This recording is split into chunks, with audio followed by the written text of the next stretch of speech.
Mga kaigi, isang mapagpalang araw po sa inyong lahat. Bakit dapat nating mahalin ang ating mga ina? So happy birthday po Mama Mary, dahil sa kaarawan po ngayon ni Mama Mary ay pagninilayan po natin kung bakit nga ba dapat nating mahalin ang ating mga ina. Mula po ito sa napakagandang pagninilay ni Father Joel Jumarsus Gatos. Pakinggan po natin. Tanong ko po sa inyo, kayo mga may asawa, sa tingin nyo, sinong mas nagmamahal sa iyo? Nanay mo o yung asawa mo? Sino po? Who love you most? Your mother or your partner? Ha? Yung totoo po, wag po kayong mahiya. Mother. Ito po yung susunod na tanong ko. Sa tingin mo, sinong mas mahal mo? Nanay mo o yung asawa mo? Halimbawa, imagine niyo po ito. Nakasakay po kayo sa bangka o sa barko. Bigla, lumulubog po. Naka-life vest ka, isa na lang life vest mo. Nakita mo yung nanay mo at saka yung asawa mo. Sinong sasagitin mo? Sinong tutulungan mo? Sinong bibigyan mo ng life vest? Nanay mo o asawa mo? Sino po? Nanay. O bakit nag-asawa pa kayo? Pero hindi po ba katotohanan yan? That your mother will love you more than your husband or wife. Mas mahal ka ng nanay mo. Totoo naman po na mas mahal ka ng nanay mo kasi yung ina, iisa lang po ang ina natin, iisa lang po ang nanay natin. Kaya habang buhay pa po siya, mahalin po natin. Huwag po nating hayaan na kung kailan wala na, saka lang natin tayo magpapakita ng pagmamalasakit. So habang buhay pa po ang mga magulang natin, lalo ng nanay natin, ipakita na po natin ang ating pagmamahal, lalo na po sa mga nanay na may katandaan na. Sana alagaan po natin sila kapag sila po ay nagkakasakit. Kesa sa asawa mo. Amen? Kahit na ano pang pinangako ng asawa mo na nililigawan ka, pinangako niya, ibibigay niya ang bundok, ang dagat, ang buwan, kahit na nangako siya, kayong dalawa forever and ever, alam natin yan sa puso natin. Walang ibang magmamahal sa iyo bandang huli kung hindi ang iyong ina. Amen? So, iba pa rin po yung pagmamahal ng ina na hindi pwedeng matumbasan ng anumang bagay, ng anumang material na bagay, kasi dalisay po ang pagmamahal ng isang ina. Also, remember this. Your mother will love you more than your friends. Kahit na palagay yung loob mo sa mga kabarkada mo, kahit na araw-araw kayo nagiinuman, kahit na binuksan mo na lahat sa kanila, alam nila ang sikreto ng buhay mo. Pag sobrang bigat na ng problema mo, sinong tatakbuhan mo? Sinong nandyan makikinig sa'yo? So, totoo naman po yun na kumpara sa mga kaibigan natin, mas deserving pong makinig ang ating mga nanay kapag nasa sitwasyon tayo na hindi maganda. Iba pa rin po ang pagmamahal ng isang ina. Hindi ka iiwan kung hindi ang nanay mo.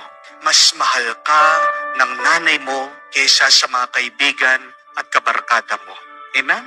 And lastly, remember this. Our mothers will love us more than they love themselves. Mas mahal ka ng ina mo kaysa sa pagmamahal nila sa kanilang sarili. Totoo naman po, dahil tayo po ay karugtong ng buhay ng ating ina. So grabing hirap at sakripisyo ang pinagdaanan ng ating ina nang isnilang tayo. Kaya iba pa rin po talaga ang pagmamahal ng isang ina.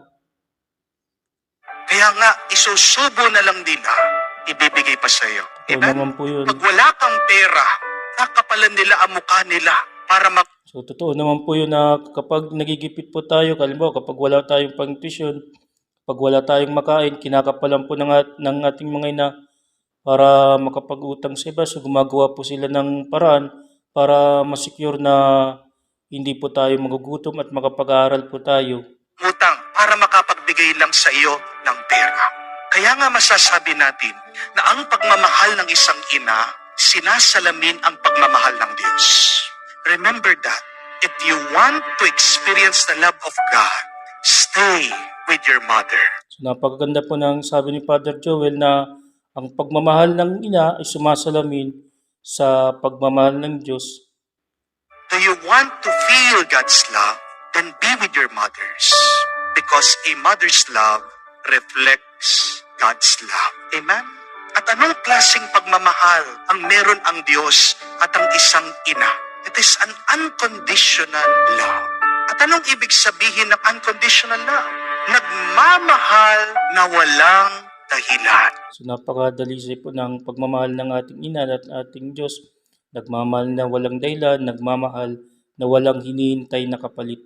Yan yung narinig natin dito sa pangalawang pagbasa. Galing sa sulat ni San Pedro.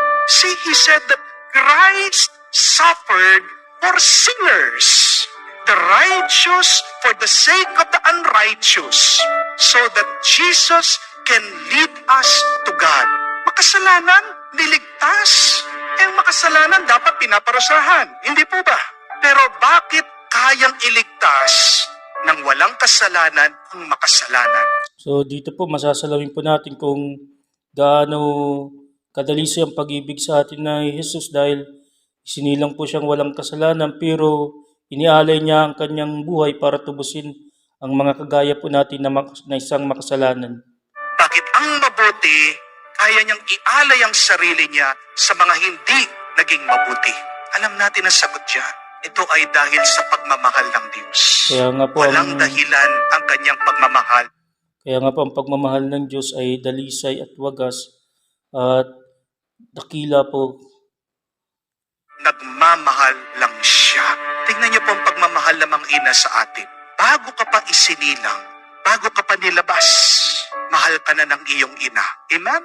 Hindi Totoo naman po yun na grabe po ang pagmamahal sa atin ng ina. ka pa man nakita eh. Hindi ka pa man nakilala. Hindi ka pa man nakausap. Pero habang nandun ka sa sinapupunan niya, in love na siya sa iyo. Mahal na mahal ka na niya. Kaya kung minsan po, pag nag-i-interview din ako na may kakasal na, tinatanong ko din ito. Kaya kung magkakaanak kayo, at pagkatapos yung inyong anak, sasabihin, bakla ako, tomboy ako, mamahalin mo pa ba yung anak mo? Kung yung iyong magiging anak, special, hindi. So napaka ganda po ng sinasabi po ni Father na kapag magiging magulang tayo, dapat magkaroon tayo ng pantay na trato sa ating mga anak. Kung bakla man yan, tumboy o special child, dapat mahalin natin yan dalisay. Normal. Ano magiging reaction mo? Alam niyo po kung ano sagot. Father, kahit ano pa siya, kahit sino pa siya, kahit na ano pang gawin niya, mahal ko siya. Yun yung tunay na pagmamahal. Mahal ko siya, yun ang tunay na pagmamahal. So dakila po talaga ang pagmamahal ng isang ina. Hindi niya natitignan kung bakla yung anak niya, kung tumboy ang anak niya o special child ang anak niya. Ang malaga, iaalay niya sa kanyang anak ang tunay na pagmamahal. Mahal. Pero bakit hindi natin maibalik yung pagmamahal na yon sa ating mga magulang? Di po ba? Minsan merong mga bata, sumasakit ang loob nila sa kanilang mga magulang. Why? Because their parents could not feel their expectation. Meron silang palaging hinahanap, meron palaging nirereklamo mga bata, pagkukulang ng mga magulang, lalong-lalo ng mga ina. Hindi nagiging totoo ang iyong pagmamahal pag meron kang dahilan na magmahal. Be careful when you say, I love because. Be careful when you say, I love if. Ang sabihin mo, I love even if. Kahit na. Dahil ang utos ni Jesus sa atin ang magmahal. And this is the most wonderful. So the most powerful word in the world is to love. So ang pagmamahal po ang pinaka makapangyarihan po sa buong mundo. Kaya magmahal po tayo sa ating kapwa, magmahal po tayo sa ating Panginoon. Command galing sa Diyos. Pag sinabing utos, madalas nabibigatan tayo. Di po ba? But the command to love is the most. But the command to love is the most beautiful command. So ang magmahal, ang pinakamahalagang utos ng Diyos. Kaya nga, nahati yun sa dalawa, pagmamahal sa Diyos at pagmamahal sa kapwa. Beautiful command. Why? Because to love is the most pleasurable thing to do here on earth. Huwag niyo pong kakalimutan yan.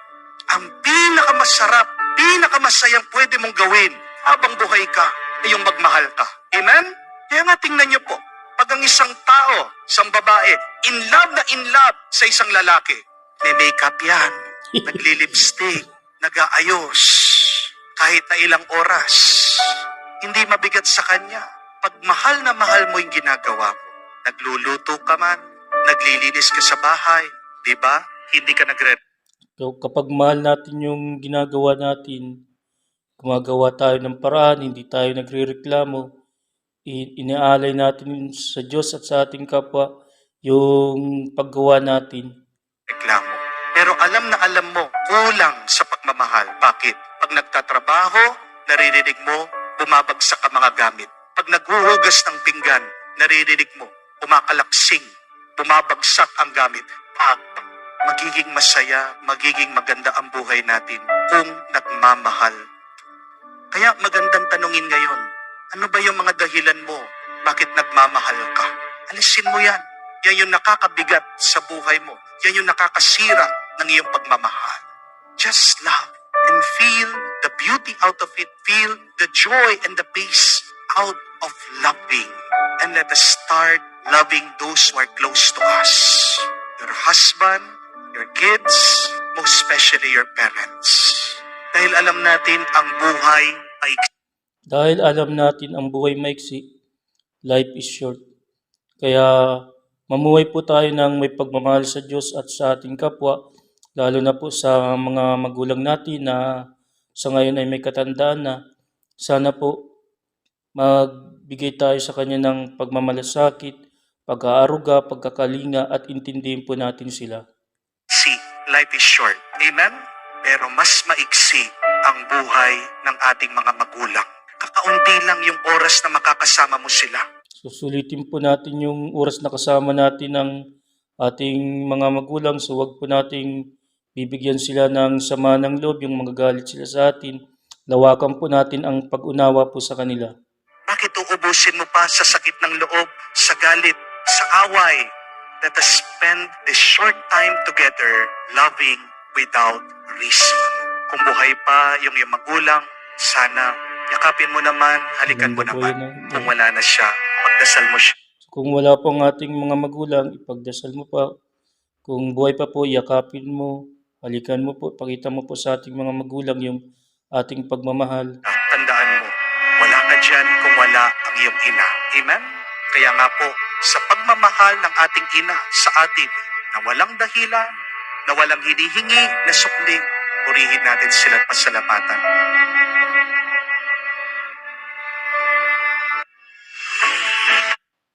So napakaganda po ng humili po ni Father Joel. Sana po magkaroon po tayo ng pagrespeto, pagkalinga, pagmalasakit sa ating mga magulang, lalo na sa ating ina.